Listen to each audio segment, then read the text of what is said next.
साथियों,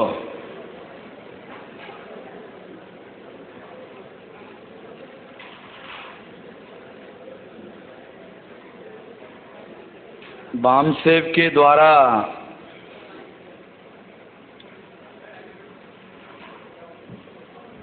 रिसर्च करने के लिए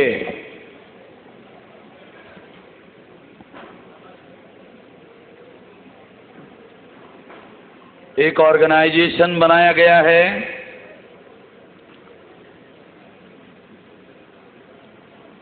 उस ऑर्गेनाइजेशन का नाम मूल निवासी इतिहास एवं संस्कृति संघ है।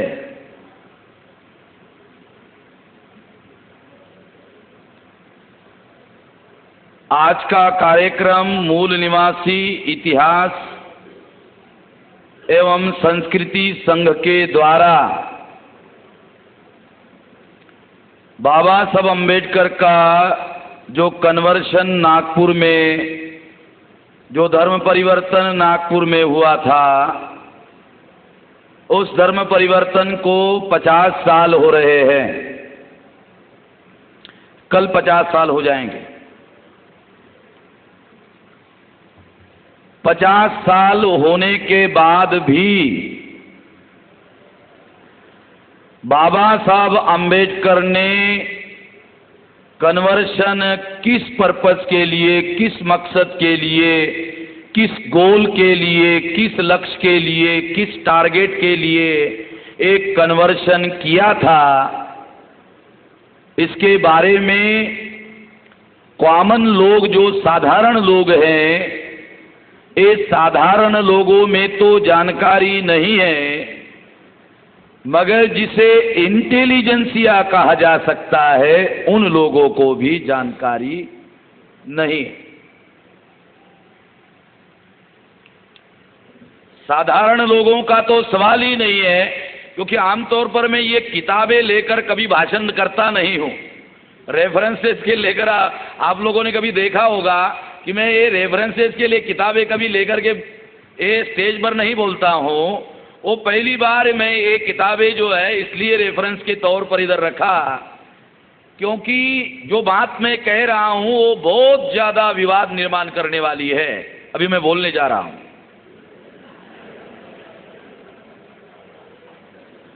और 50 साल तक का जिस पर पर्दा पड़ा हुआ है, उस पर्दे को मैं उठाना चाहता हूं। ये चर्चा जिस विषय पर हमने रखी, ये चर्चा इसलिए नहीं रखी कि बौद्ध धर्म कितना महान है। मैं स्पष्ट कर देना चाहता हूं, बौद्ध धर्म कितना महान है, इस पर चर्चा करने के लिए ये डिस्कशन, ये चर्चा यहां नहीं रखी गई है। वो तो बाबा साहब आम्बेडकर ने कन्वर्शन करके बौद्ध धर्म को स्वीकार किया तो सिद्ध है वो महान ही होगा। ये कोई चर्चा का विषय नहीं है, और ना ही हमारे जैसे छोटे लोगों के सर्टिफिकेट की बुद्धिज्म को जरूरत है। इसलिए ये विषय हमने चर्चा के लिए नहीं रखा, क्योंकि ये हमारे योग्यता के बाहर का विषय है। हम बहुत ज्यादा योग्य लोग नहीं हैं। हम जिस विषय पर चर्चा करने जा रहे हैं वो हमारे लिए सबसे ज्यादा महत्वपूर्ण है, बहुत ज्यादा महत्वपूर्ण है। और वो महत्वपूर्ण विषय होने का एक बहुत बड़ा कारण है। वो बहुत बड़ा कारण क्या है? वो बहुत बड़ा कारण ये है कि बामसेव के द्वारा जो काम सारे देश भर में, देश के बाहर कराया जा रहा है, किया जा रहा है, उसके लिए बौद्ध धर्म को मानने वाले जो लोग हैं वो हमारे लिए सबसे बड़ा अवरोध है ना। बहुत बड़ी कॉन्ट्रोवर्शियल बात है।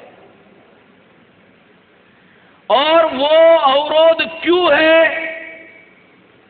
वो अवरोध इसलिए है क्योंकि बाबा साहब अम्बेडकर ने धर्म परिवर्तन जिस मकसद के लिए किया, उसके बारे में धर्म परिवर्तन किए हुए जो लोग हैं वो और इंथुजियास्टिक है, अति उत्साही है, मगर उन लोगों को वो मकसद जिसके लिए बाबा साहब अम्बेडकर ने कन्वर्शन किया वो हमारे लोगों को जानकारी नहीं है। साथियों, बाबा साहब अम्बेडकर ने जब चौदार तालाब का सत्याग्रह किया और उस समय जब बाबा साहब अम्बेडकर ने मनुस्मृति जलाई, जब जलाई तो उन्होंने डिक्लेरेशन किया और उस समय उन्होंने फ्रेंच के रेवोल्यूशन का एग्जाम्पल दिया ऑन रिकॉर्ड। एक काल्पनिक बात नहीं बोल रहा हूं, दस्तावेज में है, लिखा हुआ है। और उस समय भी उन्होंने ये कहा था कि ये जो हम लोग कर रहे हैं, इतना बड़ा जो स्टेप हम ले रहे हैं, वो उसके पीछे मकसद है, और वो मकसद है कि हम लोग जो हैं समता, स्वतंत्रता, बंधुता और न्याय पर आधारित समाज का निर्माण करना चाहते हैं। ये 27 को उन्होंने कहा। 1935 को बाबा साहब अम्बेडकर ने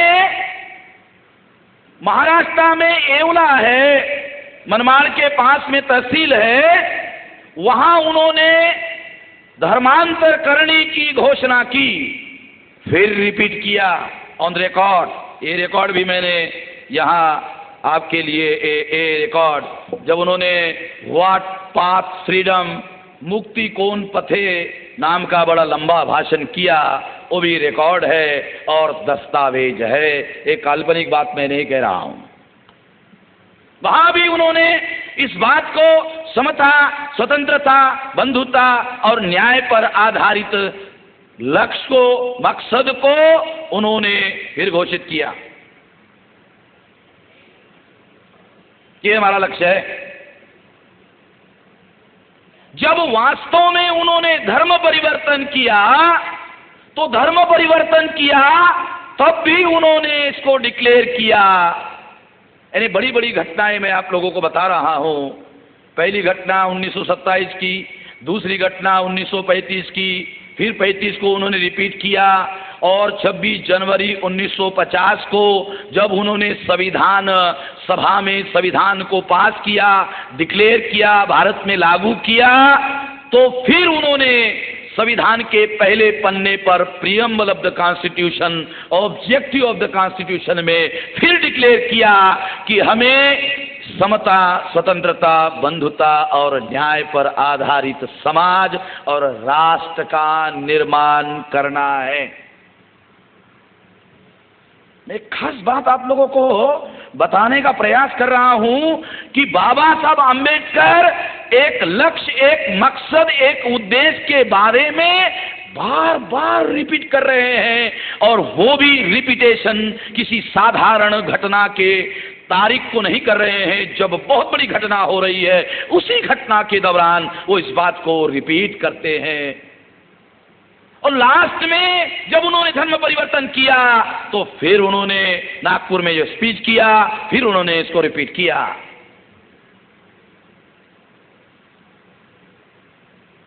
यानी जिस मकसद के लिए बाबा साहब अम्बेडकर ने धर्म परिवर्तन किया, उस मकसद को पूरा करने के लिए क्या हमने किसी विचारधारा का विकास किया, किसी प्लानिंग का डिजाइन बनाया, उस प्लानिंग को अमल में लाने के लिए कोई तंत्र, कोई व्यवस्था बनाई? 1 साल, 2 साल, 10 साल भूल गए, 50 साल में बनाई?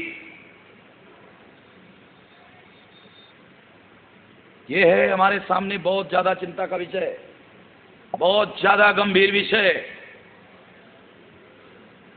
हम उत्साही बहुत ज्यादा है, क्योंकि यहाँ बैठे हुए जो लोग हैं, मैं ये नहीं मानकर चल रहा हूं कि ये क्राउड है। हम लोगों ने बामसेव के जो बुद्धिस्ट लोग हैं, जो बुद्धिज्म को मानते हैं, हम लोगों ने कहा कि बामसेव का जो सोशल नेटवर्किंग का कार्यक्रम है, तो बुद्धिस्ट लोगों का भी सोशल नेटवर्किंग का कार्यक्रम किया जा सकता है और उनको भी सही राह, सही रास्ता, सही मार्गदर्शन बताया जा सकता है। ये भी एक जिम्मेवारी वामसेप की है, ये भी वो कर सकता है। तो इस दृष्टि से साथियों, ये बात मैं यहां आप लोगों को बता रहा हूं कि बाबा साहब अम्बेडकर ने ये जो सारी चीजें मैं यहाँ ये लिखा हूं, ये है, ये ले आया हूं, ये जितनी बोल रहा हूं ना, जितनी की जितनी बोल रहा हूं, वर्ड टू वर्ड बोल रहा हूं, वो सारी बातों के लिए दस्तावेजी सबूत है यहाँ। और अगर नहीं होगा इसको पढ़कर मुझे बता देना। ये सारा लिखा हुआ है। उन्होंने जो चीज मैं कह रहा हूं लिखा हुआ है, लिखी भी बात है।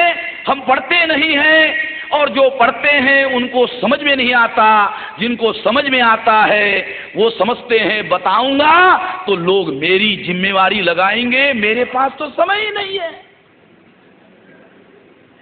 मैं बताऊंगा लोग मेरी जिम्मेवारी लगाएंगे और मेरे पास तो समय नहीं है। वो बताने का साहस नहीं करता है, बताता नहीं है, जानकर भी बताता नहीं है। कहां से जानकारी होगी लोगों को?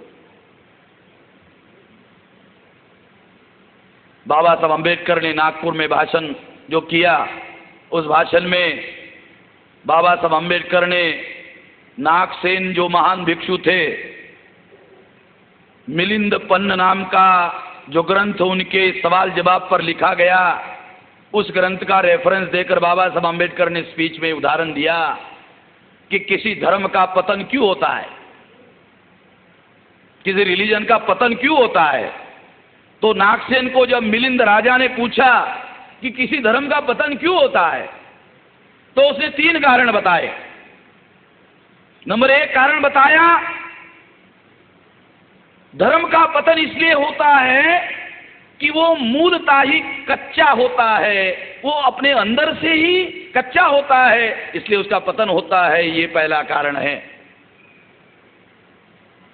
दूसरा कारण उसने बताया, दूसरा कारण कि अगर किसी धर्म का सिद्धांत बहुत मजबूत है और उसको प्रचार करने वाले चिंतक, इंटेलेक्चुअल, विद्वान लोग नहीं हैं, तो उस धर्म का जो मूल तत्व है उसका प्रचार और प्रसार करने वाले लोग उपलब्ध नहीं होते हैं और लोगों को उस धर्म का जो सैद्धांतिक पक्ष है उसका पता ही नहीं चलता, पतन हो जाता है।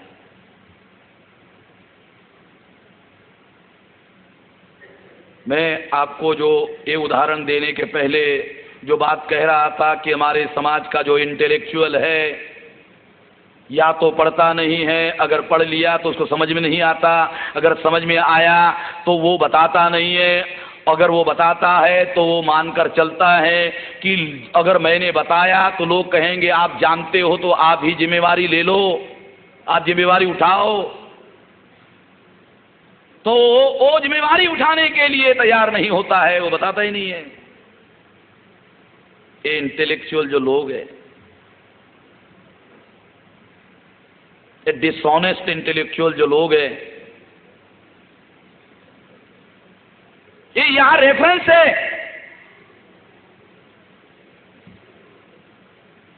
साथियों, ये चर्चा दिन भर चलने वाली है और बहुत सी मूलभूत बातें जो हैं, जो बाबा साहब अम्बेडकर के इस अभियान का और धर्म परिवर्तन के अभियान का जो मकसद था, उसके बारे में, उसके विचार के बारे में यहां दिन भर चर्चा होगी।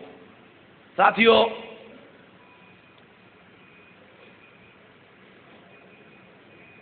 बाबा साहब अम्बेडकर ने 1951 में अपने लॉ मिनिस्ट्री का इस्तीफा दिया। इस्तीफा देने के बाद 56 तक उनके पास खाली समय ही समय था। वो 51 को धर्म परिवर्तन कर सकते थे, 52 को कर सकते थे, 53 को कर सकते थे, 54 को कर सकते थे, 55 को कर सकते थे, मगर उन्होंने 56 को किया। क्यों? उसका भी हिस्टोरिकल कारण है। क्या हिस्टोरिकल कारण है? ये बात बताया जाना इसलिए जरूरी है क्योंकि बहुत सारे जो ऑर्थोडॉक्स लोग हैं वो ऐसा सोचते हैं कि बाबा साहब अम्बेडकर ने 14 तारीख को धर्म परिवर्तन किया, इसलिए 14 तारीख को होना चाहिए। बाबा साहब अम्बेडकर ने 14 तारीख को धर्म परिवर्तन नहीं किया, बाबा साहब अम्बेडकर ने विजयादशमी को धर्म परिवर्तन किया। उस साल 14 अक्टूबर को विजयादशमी आ रही थी, इस साल 2 अक्टूबर को आ रही है, और जब 25 साल हो रहे थे तो 8 अक्टूबर को आई थी।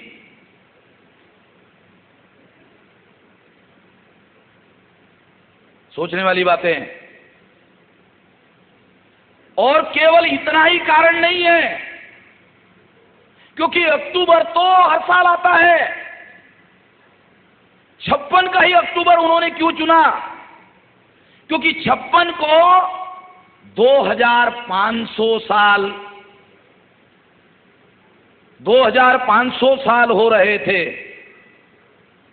विजयादशमी को 2500 साल हो रहे थे।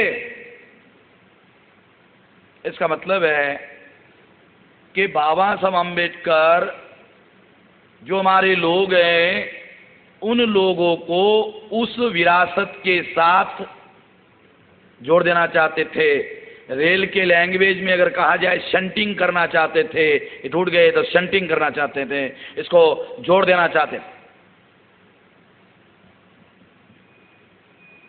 क्योंकि विजयादशमी का ये जो हिस्टोरिकल ओकेजन है, ब्राह्मणों ने जब प्रतिक्रांति की, प्रतिक्रांति करने के बाद ब्राह्मणों ने ये जो विजयादशमी है, जिसको भारत में त्योहार के तौर पर मनाया जाता था, ब्राह्मणों ने इसको समाप्त करने के लिए मराठी में लोग जिसको दशहरा कहते हैं, हिंदी में लोग उसको दशहरा कहते हैं। दशहरा, मराठी में जिसको लोग दशहरा कहते हैं, हिंदी के लोग उसको दशहरा कहते हैं।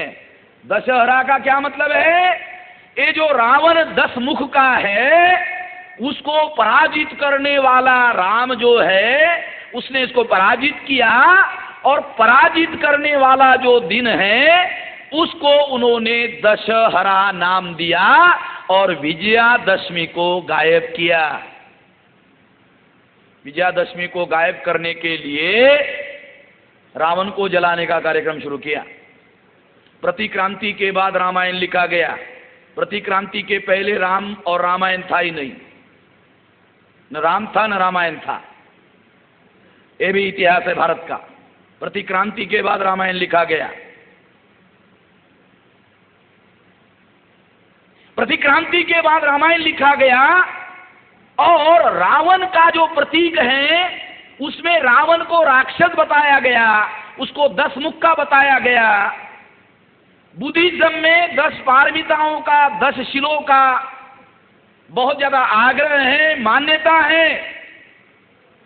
अगर 10 पारमिताओं का, 10 शिलों का ही महत्व है अगर है, तो रावण को 10 ही मुख का क्यों बताया? साला 9 का क्यों नहीं, 8 का क्यों नहीं है, 11 का क्यों नहीं है, 10 का कोई साला जबरदस्ती था क्या?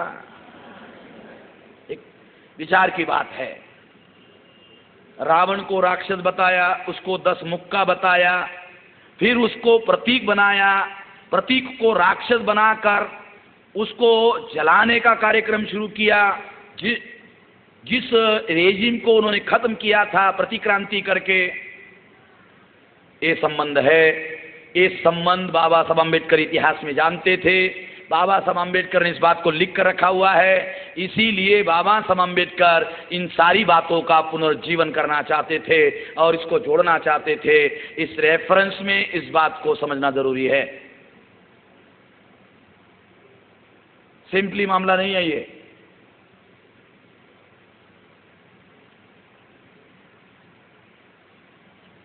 साथियों, दूसरी महत्वपूर्ण बात जिस विषय पर हम लोग, क्योंकि धर्म परिवर्तन हुआ, विचार परिवर्तन हुआ ही नहीं, धर्म परिवर्तन हुआ।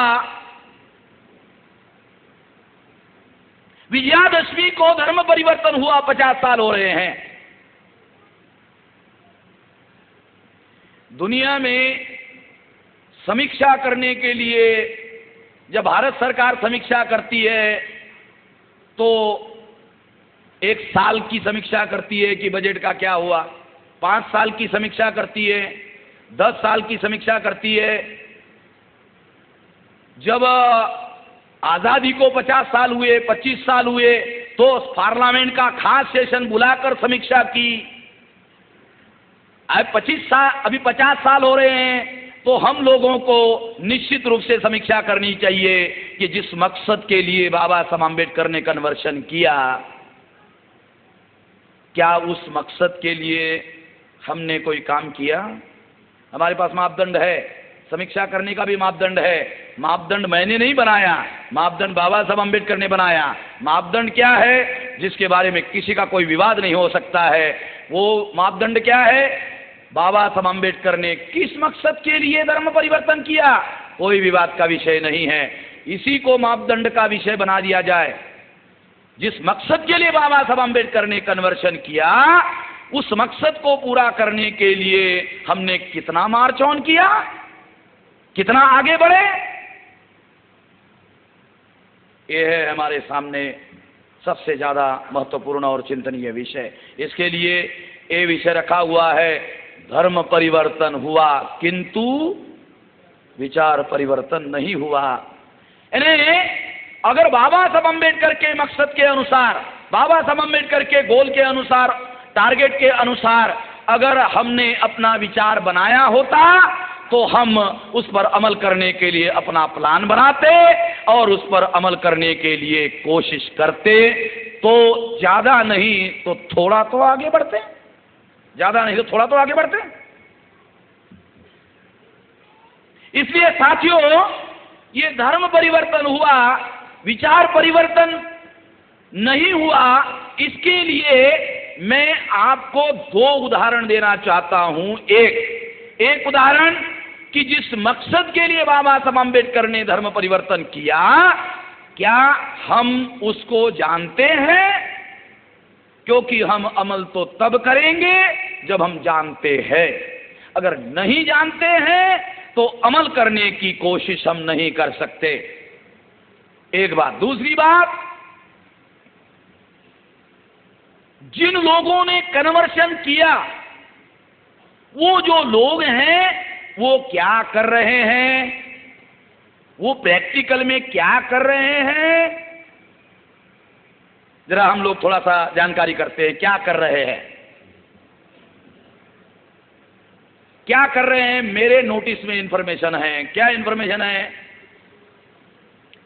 ज्यादा से ज्यादा जो लोग हैं वो क्या करते हैं, पहला बुद्ध विहार बनाने का काम करते हैं। वीर सिंह जी दिल्ली में हैं, तो दिल्ली में बुद्ध विहारों की संख्या मेरे ख्याल से 200-300 होगी, ज्यादा ही होगी।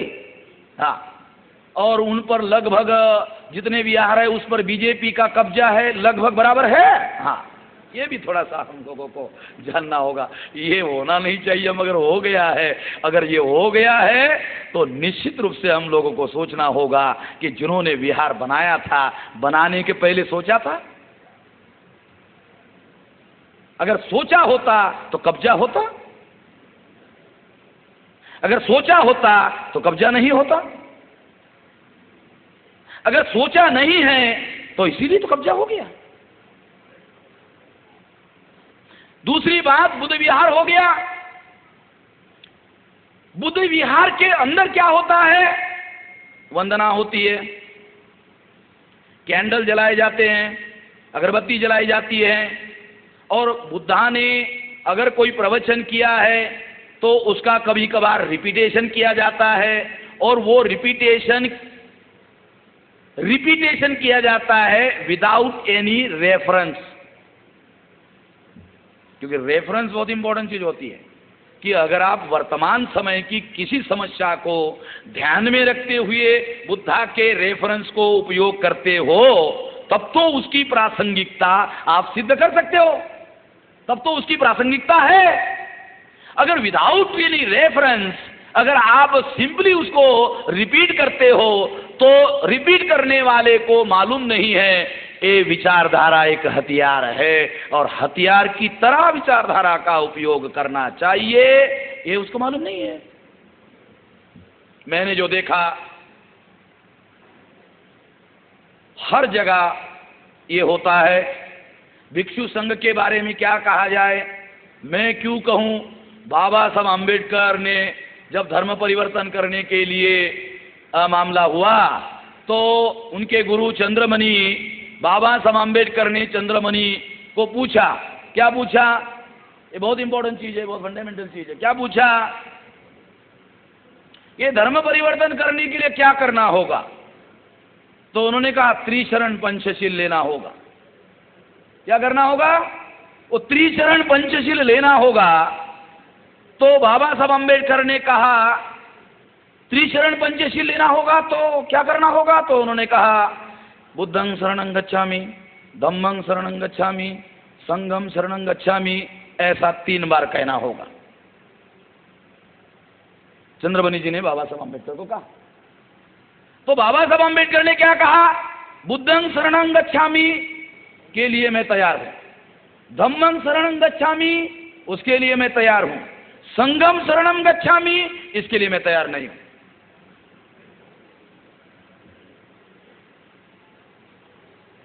साधारण मामला था क्या,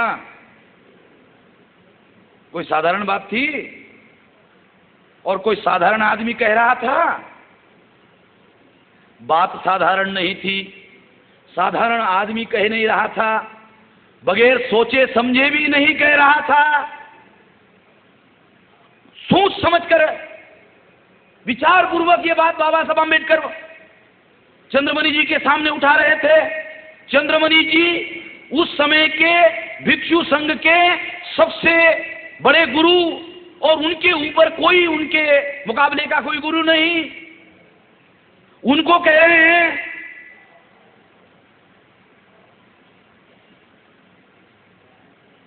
तो जब बाबा साहब आम्बेडकर ने यह विवाद खड़ा किया, विवाद जानबूझकर किया, योजना बनाकर विवाद खड़ा किया, ये सवाल ही उन्होंने जानबूझकर पूछा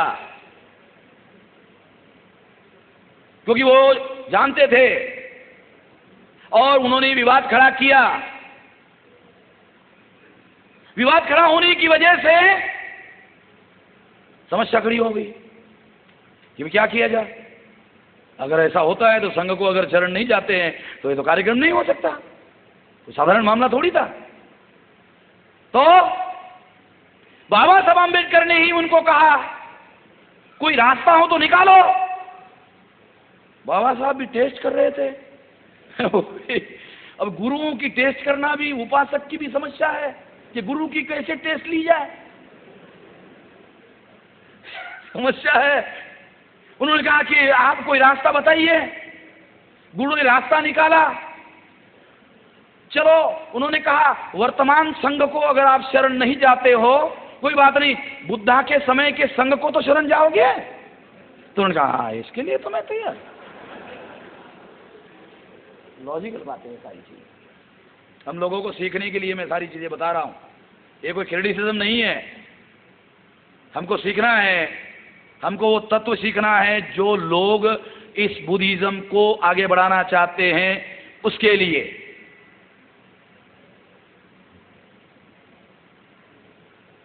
इसका मतलब ये है, मैंने विहारा का आपको उदाहरण दिया।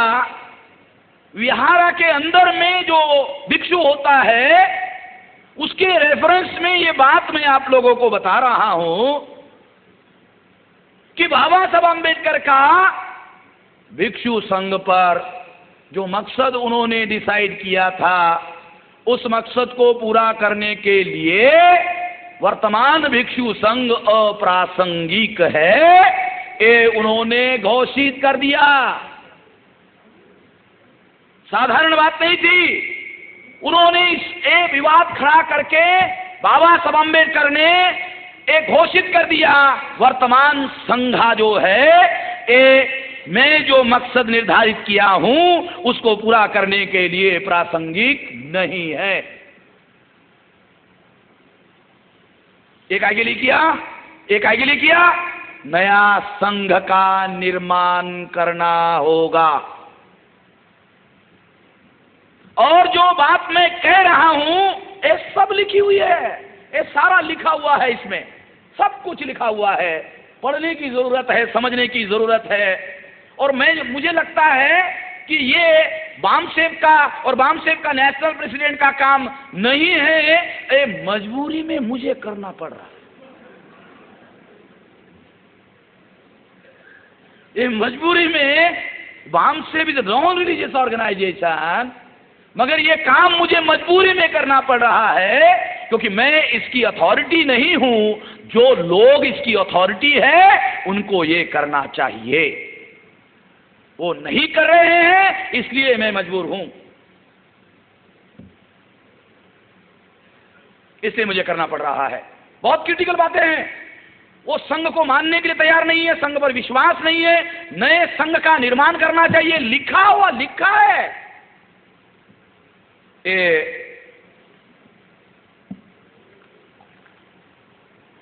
Buddha and future of religion, Buddha and future of religion, ये जो टाइटल है, ये टाइटल में इस पेज पर ये लिखा हुआ है।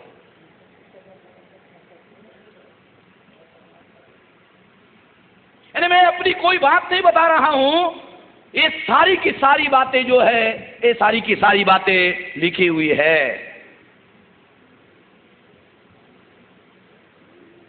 संघा के रेफरेंस में, भिक्षु के रेफरेंस में एक दो उदाहरण और मैं आप लोगों को देना चाहूंगा जो बहुत ज्यादा महत्वपूर्ण है, क्योंकि आप लोगों को इसके लिए सीखने के लिए मिलेगा, क्योंकि ये विचार परिवर्तन के साथ रिलेटेड मामला है। सबूत के तौर पर बताना चाहूंगा, दादर में भदंत आनंद कौशल्यायन जो यहां नागपुर में रहते थे, वो बाबा साहब अम्बेडकर को मिलने के लिए गए। जब भदंत आनंद कौशल्यायन दादर में बाबा साहब अम्बेडकर को मिलने के लिए गए तो बाबा साहब अम्बेडकर ने उनको सवाल पूछा। बाबा साहब अम्बेडकर के सामने सवाल था, उनके सामने उनका गुरु बैठा हुआ है और बाबा साहब अम्बेडकर बौद्ध धर्म के अनुयायी है। अब एक अनुयायी को एक गुरु को कैसे सिखाया जाए, क्योंकि गुरु से शिक्षा लेनी पड़ती है, गुरु को सिखाया नहीं जाता है, मगर गुरु को कैसे सिखाया जाए, संकट था बाबा साहब अम्बेडकर के सामने। इसलिए बाबा साहब अम्बेडकर ने गुरु को सिखाने का नया तरीका था, उनको सवाल पूछा। जैसे वो इग्नोरेंट है, जैसे वो सीखना चाहते हैं, उनको सवाल पूछा कि बंते जी आपको बुद्ध की कौन सी मूर्ति पसंद है? तो उन्होंने कहा वो जो बुद्ध जो ध्यानस्थ बैठा हुआ जो बुद्ध है वो मुझे बहुत पसंद है। अच्छा, आपको ध्यानस्थ बैठा हुआ बुद्ध पसंद है? हाँ, मुझे बहुत पसंद है। बाबा साहब अम्बेडकर ने उनको छूटते ही जवाब दिया, कहा कि ध्यानस्थ बैठा हुआ बुद्ध मुझे बिल्कुल पसंद नहीं है। मुझे कौन सा बुद्ध पसंद है? तो उन्होंने मूर्ति का नाम लिया। वो मूर्ति कौन सी थी? वो मूर्ति जिनके हाथ में भिक्षाटन करने वाला पात्र रखा हुआ है और वो चारिका करने के लिए निकल रहे हैं। ऐसी चलते हुए बुद्ध की एक मूर्ति है, उनके हाथ में चारिका करने वाला पात्र है और वो भिक्षाटन के लिए निकल रहे हैं, ऐसी मूर्ति है। ये मूर्ति का उन्होंने उल्लेख किया और बुद्धिज्म की एक गाथा का जो धम्म चक्र प्रवर्तन सूत्र में बाबा साहब अम्बेडकर ने सारनाथ में पहली बार 5 लोगों के सामने कहा, मैं पालियन बुद्धिज्म का स्टूडेंट हूं, मैं सब कुछ जानता हूं, मैं पालियन बुद्धिज्म का स्टूडेंट हूं, मैं सारा डिटेल जानता हूं, इसलिए मैं आप लोगों को बता रहा हूं। सारनाथ में क्या कहा बुद्धा ने 5 लोगों को? चरत भिक्कवे चारिकं बहुजन हिताय बहुजन सुखाय अत्तानुहिताय लोकानुकंपाय आदि कल्याण मध्य कल्याण अंत कल्याण। कुछ लोगों को तो समझ में ही नहीं आया होगा, क्योंकि जैसे संस्कृत समझ में नहीं आता वैसे पाली समझ में नहीं आती। इसका अर्थ यह है, वो 5 भिक्षुओं को उन्होंने कहा आओ और आप ऐसी विचारधारा का प्रचार करो, जन जन में बहुजन में जाकर प्रचार करो। किस विचारधारा का प्रचार करो? जो विचारधारा प्रारंभ में कल्याणकारी है, मध्य में कल्याणकारी है, अंत में भी कल्याणकारी है, और वो अल्पजन हित का संरक्षण करने वाली नहीं है। बहुजन हिताय बहुजन सुखाय। ये गाथा बाबा साहब अम्बेडकर ने भदंत आनंद कौशल्यायन के सामने गाकर बताया। भदंत आनंद कौशल्यायन ईमानदार थे। उन्होंने किताब लिखी। किताब में ये चर्चा जो बाबा साहब अम्बेडकर ने कहा वो उन्होंने किताब में लिखा है ना। सोचने वाली बात। अगर कोई दूसरा भिक्षु होता तो बोलता है कि ये मुझे पढ़ाने की बात है, मैं क्यों किताब में लिखूं। इसलिए मैं कह रहा हूं भदंत आनंद कौशल्यायन ईमानदार है। उन्होंने ये संदर्भ उसमें लिखा, वो संदर्भ लिखा हुआ किताब हमने पढ़ा, वो पढ़ी हुई बात मैं आप लोगों को उदाहरण के तौर पर बता रहा हूं।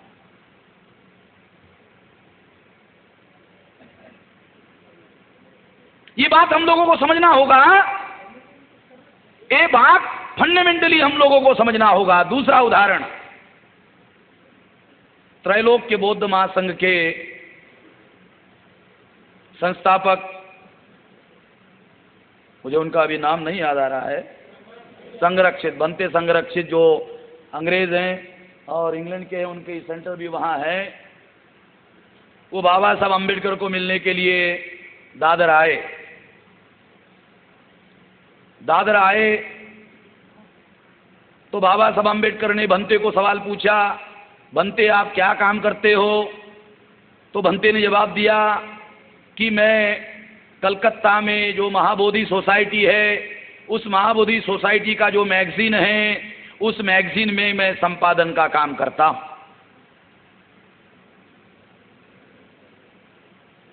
इतना, केवल इतना कहा। इतना कहते ही बाबा साहब अम्बेडकर का जो चेहरा है वो लाल बुंद हो गया।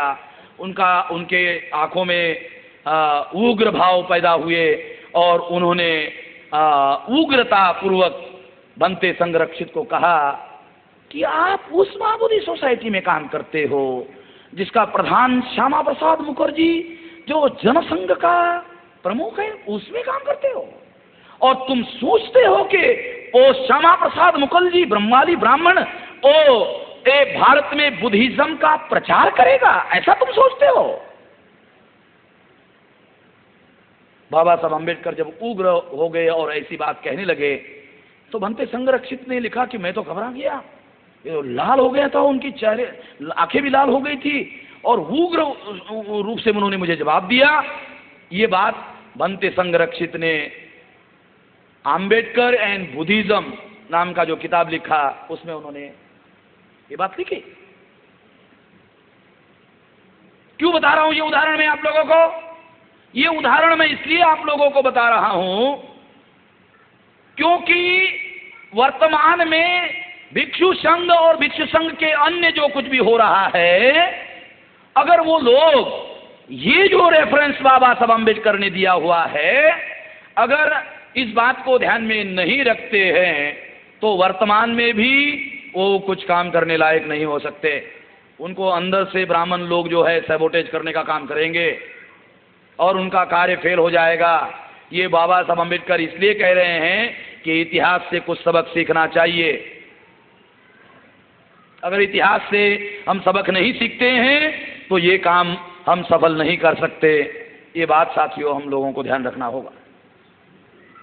साथियों, बाबा साहब अम्बेडकर जिस बुद्धिज्म की बात कर रहे हैं वो समता, स्वतंत्रता, बंधुता और न्याय पर आधारित समाज, इस सिद्धांत को मानने का मामला नहीं है।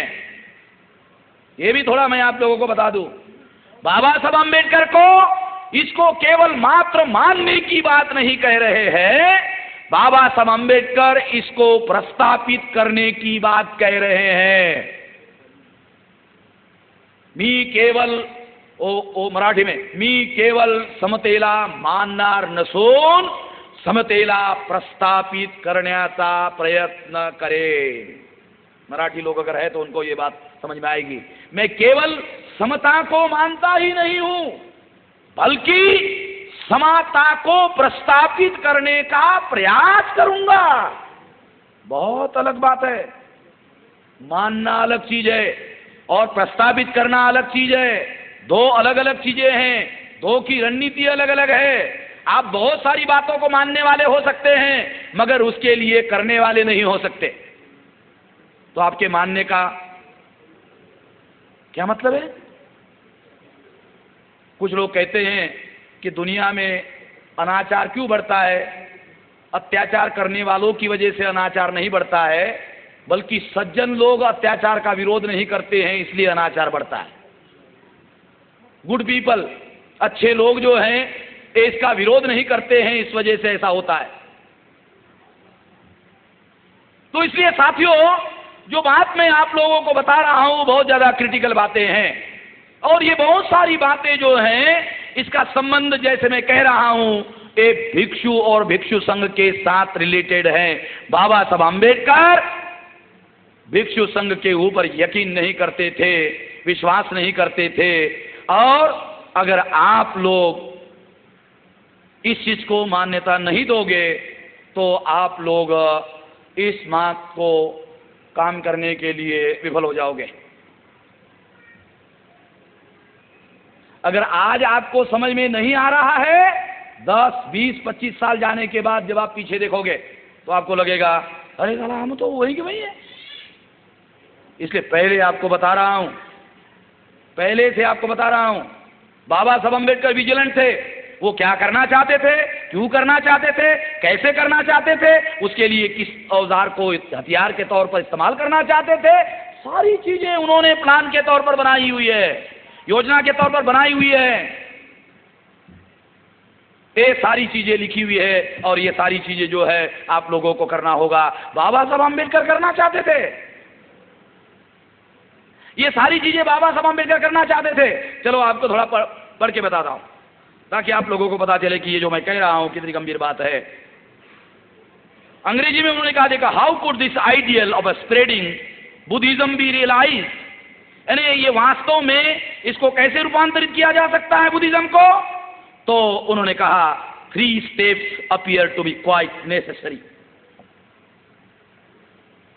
3 स्टेप लेने होंगे। कौन से 3 स्टेप? पहला स्टेप उन्होंने बताया, to produce a Buddhist Bible, to produce a Buddhist Bible. Second, to make change in the organization, aims and objective of the Bhikshu Sangha. कितनी क्रिटिकल बात है। क्या कोई आदमी कहने की तक भी जरूरत कर सकता है कि भिक्षु संघा के organisation, structure, aims and objective में चेंज किया जाना चाहिए? किसी की जरूरत है ऐसा कहने की? बाबा साहब अम्बेडकर के अलावा कोई जरूरत कर सकता है ऐसी बात कहने की? कोई है दुनिया में जो इस बात की जरूरत कर सकता है? इतनी कठिन बात ये लिख कर रखी हुई है, केवल कहने की नहीं, लिखित रूप से लिखा हुआ है। क्या कहते वो? To make a changes in the organisation, aims and objects of the भिक्षु संघा।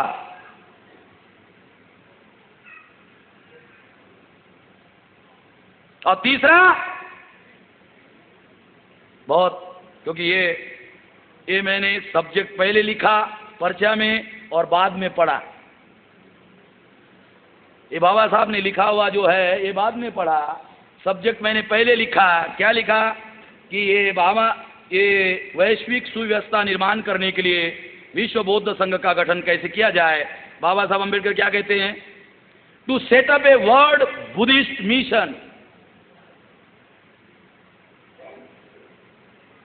ये लिखित है।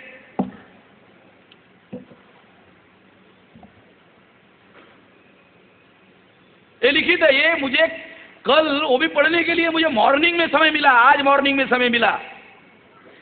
राजेश वाल्दे ने ये झेरॉक्स करके लाया कल रात में, और उधर भीड़ इतनी थी मुझे कल पढ़ने को नहीं मिला। आज सवेरे इसको पढ़ा।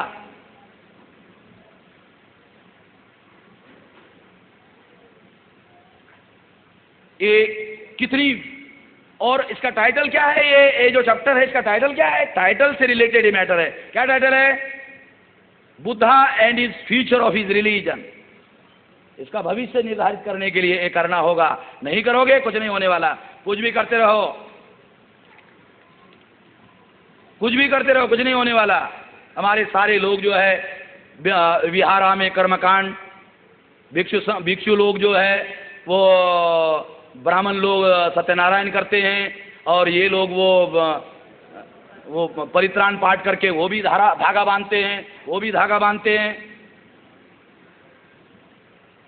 अगर धागा बांधने से, कैंडल जलाने से, वंदना करने से क्या बौद्धा के समय में सामाजिक क्रांति हुई, राजनीतिक क्रांति हुई, धार्मिक क्रांति हुई, और बुद्धा के भिक्षुओं का सामूहिक नरसंहार हुआ, कत्लेआम हुआ?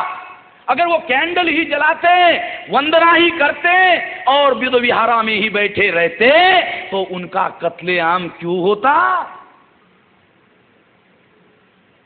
सामूहिक नरसंहार हुआ बुद्धिस्ट भिक्षुओं का।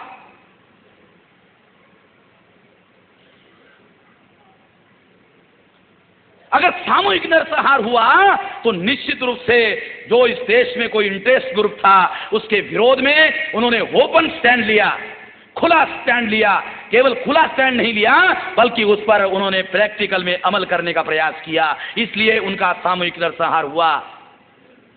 ये जो सामाजिक, राजनीतिक और धार्मिक क्रांति हुई, जो शूद्रों का सेवा धर्म समाप्त हो गया और शूद्र राजा बने, कैंडल जलाने से, वंदना करने से। ये मेरा सवाल नहीं है, ये भी सवाल बाबा साहब का ही है। टाइटल है उनके एक स्पीच का, शूद्रों का सेवा धर्म समाप्त हुआ और शूद्र राजा बने। मैं तो भला अपने शब्द भी इस्तेमाल नहीं कर रहा हूं, वो भी शब्द बाबा साहब अम्बेडकर के ही है।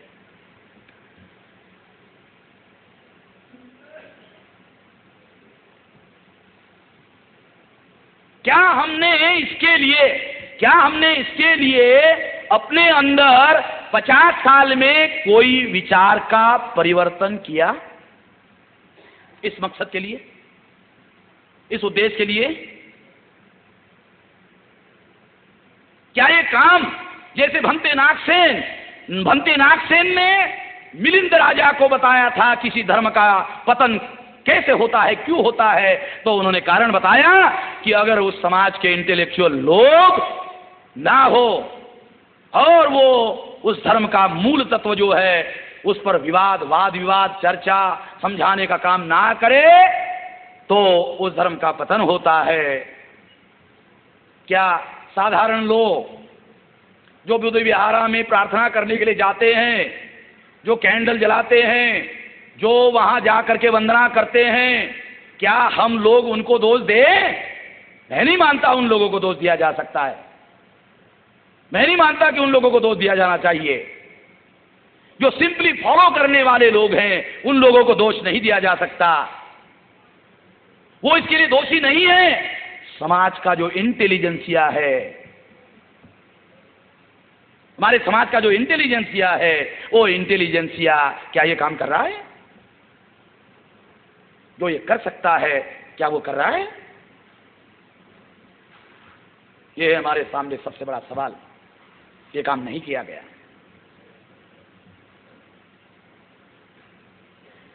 बाबा साहब अम्बेडकर ने कन्वर्शन बाद में किया और भारतीय बौद्ध महासभा का संगठन पहले बनाया। संगठन पहले बनाया बौद्ध महासभा का और बाद में कन्वर्शन किया। इसका मतलब है वो अलग संगठन बनाना चाहते थे। इतना ही नहीं, बहुत से ऐसे डॉक्यूमेंट अवेलेबल हो रहे हैं कि जो बुद्धिस्ट कंट्रीज हैं, वो बुद्धिस्ट कंट्रीज जितनी कंट्रियां हैं, सारे कंट्रियों के साथ बाबा साहब अम्बेडकर जो है उन्होंने लिंक स्थापित किया था। वो सारा दस्तावेज डॉक्यूमेंट अवेलेबल हो गया है, वो डॉक्यूमेंट है हमारे पास। क्योंकि अगर किसी को आंदोलन चलाना है, क्योंकि बुद्धा का ये वंदना का मामला साधारण उपासक लोगों के लिए हो सकता है, मगर जो इस आंदोलन को आंदोलन मानते हैं, इस आंदोलन को केवल धर्म परिवर्तन नहीं मानते हैं, इसको अगर कोई आंदोलन मानते हैं, अगर समता, स्वतंत्रता, बंधुता और न्याय पर आधारित समाज का निर्माण करना चाहते हैं, जिसके सिवा हमारी मुक्ति संभव नहीं है, जिसके सिवा हमारी आजादी संभव नहीं है, अगर हमें अपनी मुक्ति और आजादी चाहिए तो ऐसा समाज का गठन और समाज का निर्माण करना होगा और इसके लिए आंदोलन चलाना होगा। आंदोलन के लिए विहार बनाए जा सकते हैं, मूवमेंट के लिए विहार बनाए जा सकते हैं, बनाया जाना चाहिए, बनाया जाना चाहिए, बनाओ और उसकी समीक्षा करो कि क्या यह आंदोलन के लिए ये विहार काम कर रहा है। कैसा भिक्षु होना चाहिए बाबा साहब अम्बेडकर के, कैसा भिक्षु होना चाहिए? वो सेवा करने वाला होना चाहिए, गाइड करने वाला होना चाहिए, वो मार्गदर्शक होना चाहिए, वो सेवा करने वाला होना चाहिए। मापदंड है, सब लिखा हुआ है, सारा ही चीज लिखी हुई है। अगर भिक्षु नहीं होता है तो आप लोगों को अपने स्तर पर चिंतन करके कोई नया रास्ता निकालना चाहिए, कोई नया वे निकालना चाहिए। बाबा साहब अम्बेडकर का कोई लिटरेचर जो है अवेलेबल होता है क्या, ढूंढना चाहिए कि उन्होंने कोई डिजाइन बनाया था क्या, क्या उसमें कोई दस्तावेज अवेलेबल है, उसका स्टडी करके हम लोगों को उस पर अमल करने का काम करना चाहिए। कम से कम वो लोग जो इस बात को आगे बढ़ाना चाहते हैं।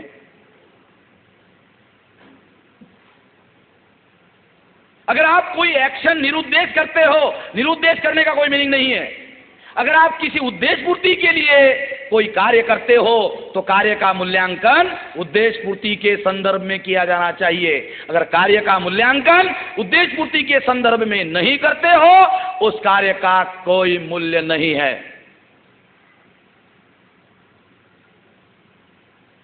चलते जाओ, चलते जाओ, चलते जाओ, चलते जाओ, चलते जाओ, आगे जा रहे हो, आगे जा रहे हो, साल, 2 साल, 10 साल, 50 साल आगे जा रहा है और आपके पास कोई मापदंड नहीं है, कोई समीक्षा नहीं है।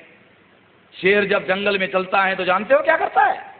वो थोड़ा देर आगे चलता है, शेर आगे चलता है, ऐसा देखता है, ऐसा देखता है। जानवर भी पीछे देखता है, समीक्षा करता है, साला मेरा पीछा तो नहीं कर रहा है, मैं आगे जा रहा हूं, मेरा कोई पीछा तो नहीं कर रहा है।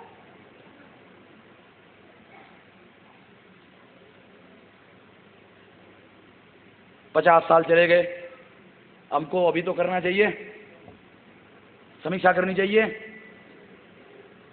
ये बहुत बड़ा टास्क है, ये बहुत बड़ा काम है, और इतना बड़ा काम है ये 24 घंटे बहुत सारे लोगों को, बहुत सारे बूढ़ों को नहीं, बहुत सारे नौजवानों को लगने का मामला है। बहुत सीरियस मामला है। अगर ऐसा हम नहीं करते हैं जो इसको करना चाहते हैं तो पाखंड बहुत होगा, पाखंड बहुत हो जाएगा, हमारे अंदर भ्रम भी बहुत निर्माण हो जाएगा कि हम कुछ कर रहे हैं, हम कुछ कर रहे हैं, मगर वो मकसद जिसके लिए बाबा साहब अम्बेडकर ने कन्वर्शन किया वो काम नहीं होगा। वो नहीं होगा तो सिंपली कन्वर्शन करने का कोई मतलब नहीं है। मैं इस बात को लास्ट में कंक्लूड कर देना चाहता हूं क्योंकि काफ़ी समय हो गया है। एक दो महत्वपूर्ण, हाँ, दो तीन बातें जो है बहुत महत्वपूर्ण हैं जो जिसको मैं आप लोगों के सामने बताना चाहता हूं। साथियों,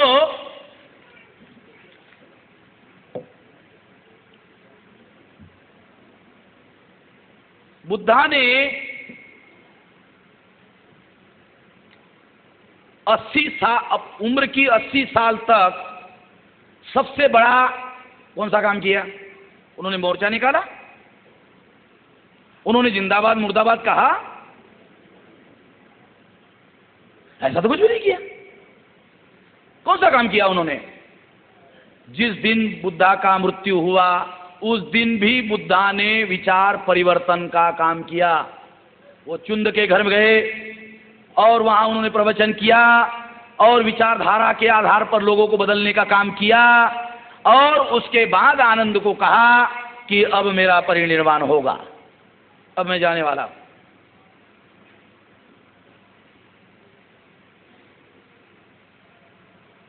अपने उम्र की 80 साल वो भी पैदल चल कर गए। और इसका मतलब है कि बुद्धा ने विचारधारा का परिवर्तन करने के लिए सबसे ज्यादा थ्रस्ट दिया। आधुनिक समाज में, आधुनिक राष्ट्र में ये माना जाता है, ये दुनिया के सारे चिंतक लोग इस बात को मानते हैं कि दुनिया में अगर कोई मूलभूत परिवर्तन लाना चाहते हो तो मूलभूत परिवर्तन लाने के पहले विचार परिवर्तन लाना होगा। जो लोग विचार परिवर्तन लाने का काम नहीं करते हैं वो केवल मात्र लेवल बदलने का काम करते हैं, और लेवल बदलने का काम करने से मूलभूत परिवर्तन नहीं होता। अगर आप स्ट्रक्चरल चेंज करना चाहते हैं, ट्रेनिंग की जरूरत है, प्रशिक्षण की जरूरत है। मैं ही नहीं कहता, दुनिया के बहुत सारे लोग कहते हैं। क्रिश्चियनिटी में एक फादर बनने के लिए जानते हो कितने साल का ट्रेनिंग होता है? किसी को मालूम है? एक फादर बनने के लिए कितने साल का ट्रेनिंग होता है? 14 साल। एक फादर बनने के लिए 14 साल का ट्रेनिंग लेना पड़ता है। 14 साल ट्रेनिंग लेने के बाद वो फादर बनता है। हमको सीखना चाहिए। दुनिया में ज्ञान अवेलेबल है, जानकारी अवेलेबल है, हम लोगों को सीखना चाहिए और सीख करके उससे अमल करने का प्रयास करना चाहिए। ये बहुत महत्वपूर्ण बात है। बुद्धा ने देखो, इस सामाजिक क्रांति के लिए बुद्धा संघ के संस्थापक थे, संघ के नेता थे, संघ के संगठक थे। तो संस्थापक की तरह कैसा सोचते थे, संस्थापक की तरह, संगठक की तरह कैसा सोचते थे? बुद्धा संघ का नेतृत्व करते थे, नेतृत्व के तौर पर कैसा सोचते थे?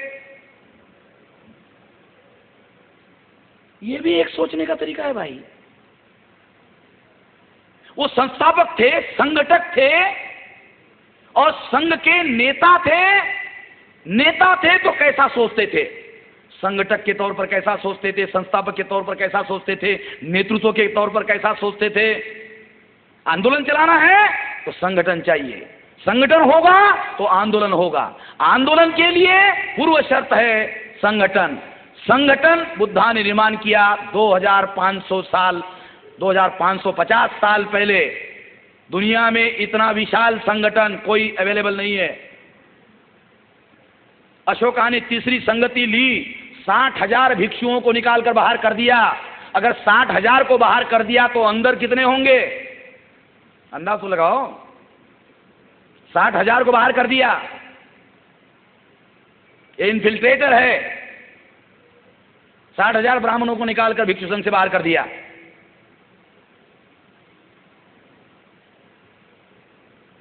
तो अंदर कितने होंगे? 2-4 गुना तो अंदर होंगे होंगे। इतना विशाल संगठन। क्रांति ऐसे थोड़ी हुई, एक क्रांति नहीं हुई। सामाजिक, राजनीतिक, वर्ण व्यवस्था समाप्त हुई तो सामाजिक क्रांति हुई। शूद्र जिसको वर्ण व्यवस्था ने घोषित किया था, ब्राह्मणों ने, मौर्य जिनको शूद्र मानते थे, राजा हुए, साम्राज्य निर्माण हुआ। ब्राह्मणों के व्यवस्था के अंतर्गत ये सारी बातें हमको दिखाई देती है। तीसरी बात क्या हुई? ब्राह्मणों का धर्म समाप्त हुआ, इसके जगह बौद्ध धर्म जो है बुद्धिज्म के नाम पर इस्टेब्लिश किया गया। बुद्धिज्म को ऑर्गेनाइज्ड संस्थात्मक जो रूप है वो देने का बुद्धा ने प्रयास किया। बुद्धा के बाद में जो हीनयान आया, महायान आया, तंत्रयान आया, वज्रयान आया। ये जो बुद्धा की मूर्तियां है, ये महायान जो ब्राह्मणों का चलाया हुआ अभियान था, उस अभियान का नाम था महायान। जो बुद्धा की ओरिजिनल टीचिंग थी वो है हीनयान।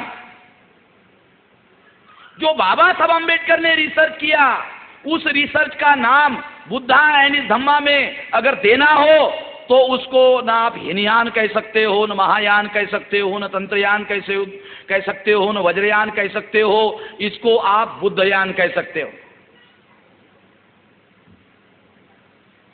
बाबा साहब अम्बेडकर ने अपने शब्दों में कहा कि इसमें जो बहुत सारी कमियां, खामियां और बहुत सारा जो इसमें गंद इकट्ठा हो गया था वो मैंने साफ कर दिया। जिसको बाबा साहब अम्बेडकर बुद्धिस्ट बाइबल कह रहे हैं ना, ये बुद्धिस्ट बाइबल कह रहे नहीं, ये Buddhist Bible, a to produce a Buddhist Bible, Buddha and is Dhamma, ये है वो बुद्धिस्ट बाइबल। ये चीजें समझने की है भाई। और अभी एक नया रेफरेंस, नया किताब आया है, उसमें बाबा साहब अम्बेडकर का एक लेटर है। वो लेटर मैंने पहली बार जो है पढ़ा तो मेरे सोचने के तरीके में भी बहुत सारा परिवर्तन हो गया। उसमें वो क्या कहते हैं कि मैं जिस बुद्धिज्म की बात करता हूं उसको समझने के लिए 3 किताबें पढ़नी होगी। एक बुद्धा एंड धम्मा, दूसरा रेवोल्यूशन एंड काउंटर रेवोल्यूशन, तीसरा Buddha and Karl Marx. Buddhism को समझना है तो कार्ल मार्क्स को समझना होगा, है ना कमी नहीं? बाबा साहब अम्बेडकर जिस बुद्धिज्म की बात कर रहे हैं तो वो क्या कहते हैं कि मेरे बुद्धिज्म को समझना है तो कार्ल मार्क्स को भी समझना होगा। जो बुद्धिस्ट राष्ट्र कम्युनिस्ट राष्ट्र बने उन्होंने बुद्धा को नहीं समझा, इसलिए वो कम्युनिस्ट बने, ऐसा बाबा साहब अम्बेडकर का आक्षेप है।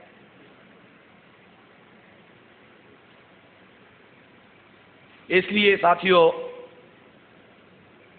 ये जो बहुत सी फंडामेंटल बातें हैं, बहुत सारी बातें बाबा साहब अम्बेडकर ने इस संदर्भ में कही हुई है और ये बातें हम लोगों को जानना समझना बहुत ज़रूरी है।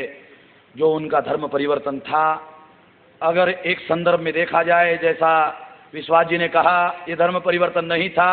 अगर आप अनटचेबल नाम का किताब पढ़ो तो आपको पता चलेगा, वो ये कहते हैं कि हम पहले के बुद्धिस्ट ही लोग थे। अगर बाबा साहब अम्बेडकर कहते हैं पहले के बुद्धिस्ट थे तो उन्होंने इसको धर्मांतर का नाम क्यों दिया? धर्म स्वीकार कहना चाहिए था। ये भी एक सवाल है। उनको धर्मांतर नहीं कहना चाहिए था, उनको धर्म स्वीकार कहना चाहिए। हम अपने पुरखों का धर्म स्वीकार कर रहे हैं, मगर उन्होंने इसका नाम धर्मांतर दिया। ये धर्मांतर देने के पीछे का भी एक रणनीति थी, क्योंकि जो हमारे लोग विस्मरण उनका हो गया है, उसको दूसरी चीज़ों को स्वीकार कर लिया, तो जानबूझकर हम लोग उसको छोड़ रहे हैं। ऐसा संदेश हमारे लोगों के मन मस्तिष्क में जाना चाहिए, इसलिए उनको धर्मांतर कहा। दूसरा मुद्दा जो हम लोगों को विचार परिवर्तन के संदर्भ में समझना होगा कि जो जातियां धर्म परिवर्तन कर रही है, उनको उन्होंने कहा ये नाम परिवर्तन नहीं है। ध्यान रखना, ये बहुत पहले मैं आपको बता रहा हूं, दोबारा बता रहा हूं। बाबा साहब अम्बेडकर ने खुद कहा, क्या कहा?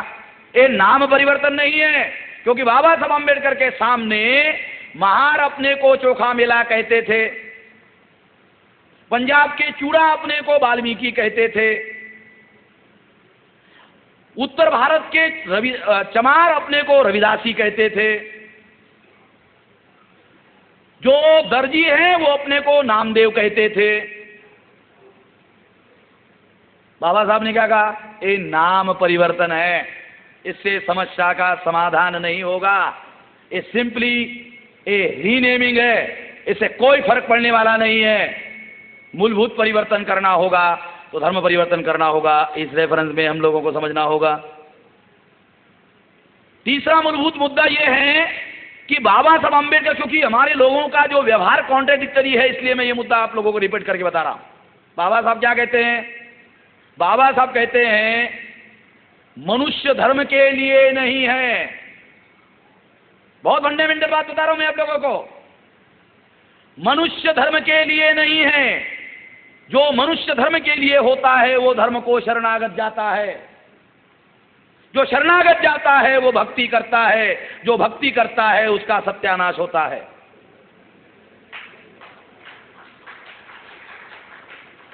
ध्यान रखना, बहुत फंडामेंटल चीजें हैं। क्या कहते हैं?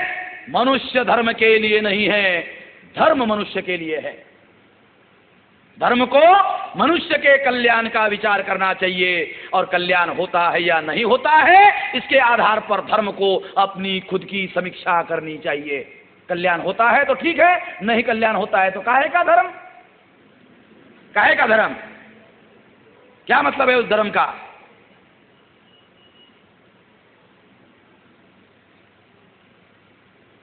चौथा मुद्दा, बाबा साहब अम्बेडकर ने जो बुद्धिस्ट बाइबल लिखा, बुद्धा एंड हिज धम्मा, क्या लिखा उसमें? बुद्धा एंड हिज धर्मा, नहीं, बुद्धा एंड हिज धम्मा। तो उस रेफरेंस में क्या कहा? धम्म सामाजिक है। क्या कहते हैं लोग? कहते रहते हैं भाई आप हिंदू हो, ये आपका व्यक्तिगत मामला है। बाबा साहब क्या कहते हैं? धम्म व्यक्तिगत मामला नहीं है, धम्म इंडिविजुअल का मामला नहीं है। धम्म क्या है? सामाजिक है। एक व्यक्ति दूसरे व्यक्ति के साथ कैसा व्यवहार करता है ये धम्म निर्धारित करता है। एक व्यक्ति का ईश्वर के साथ क्या संबंध हो, मरने के बाद आदमी का क्या होता है, ये है ना, मरने के बाद आदमी का क्या होता है। मैंने एक जगह बताया, देखो उपनिषदा में, ब्राह्मणों के जो उपनिषद है ना, उसमें चिंतन हो रहा है। किस बात पर चिंतन हो रहा है? उपनिषद, ऋषि मुनि किस बात की चिंता कर रहे हैं? मरने के बाद आदमी का क्या होता है। अगर मेरे को पूछते तो मैं जवाब देता, मरने के बाद 4 आदमी उसको उठाते हैं। अगर जो जलाना चाहे जलाते हैं, गाड़ना चाहे गाड़ते हैं। गाड़ने से मट्टी होती है, जलाने से राख होती है, राख फिर मट्टी ही होती है। सवाल पूछा जाए मट्टी का क्या होता है? लोग सवाल पूछते हैं कि मरने के बाद आदमी का क्या होता है। इसी सवाल को थोड़ा बदल दो, मरने के बाद आदमी का क्या होता है, इसके बजाय मट्टी का क्या होता है। भाई मट्टी का क्या होता है भाई? एकदम दिमाग खुल जाता है। मट्टी का क्या होता है? तो साधारण आदमी बोलेगा मट्टी का क्या होता है, उसको लगेगा फालतू साला सवाल है, ये सवाल ही फालतू है। ऋषि हो गया, फालतू सोचते सोचते साला ऋषि हो गया, मुनि हो गया। पता नहीं फालतू सोचते सोचते आदमी ऋषि कैसे हो सकता है, मुनि कैसे हो सकता है। उपनिषदा की बात है ये, साधारण बात नहीं, जिसको ब्राह्मण लोग जो है तत्व चिंतन कहते हैं, वहां चर्चा हो रही है। ये रेफरेंसेस बाबा साहब अम्बेडकर ने दिया हुआ है।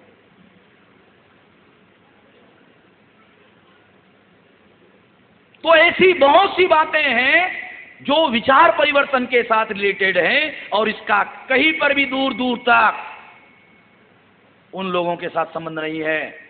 साथियों, आप सोचते होंगे कि ये जो आग है ये बहुत गर्म होता है। मैं नहीं मानता, आग बहुत ज्यादा गर्म होता है, विचार बहुत गर्म होता है। मैं नहीं मानता आग गर्म होता है, विचार गर्म होता है। कितना गर्म होता है? रूसो ने, वोल्टेयर ने फ्रेंच में लोगों को विचारधारा के आधार पर जगाया, साधारण लोगों को जगाया। साधारण लोग राजा के घर के सामने इकट्ठा हुए, राजवाड़े में राजा के घर में घुस गए, राजा को कॉलर से साधारण आदमी ने पकड़ा, चौराहे पर लाया, संगीन पर लटकाया साधारण लोगों ने, और राजा को लेकर घूमते रहे। आग में इतना गर्मी नहीं हो सकती जितनी विचार में गर्मी होती है। इसलिए विचार से क्रांतियां हुई है, तो कारण है विचार से क्रांति होने का, विचार में सबसे बड़ा आग होती है।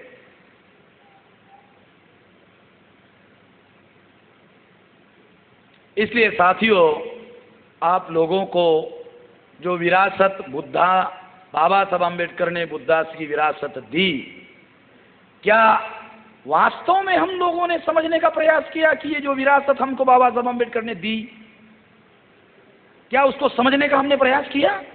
ये जो कितनी बड़ी महान विरासत है।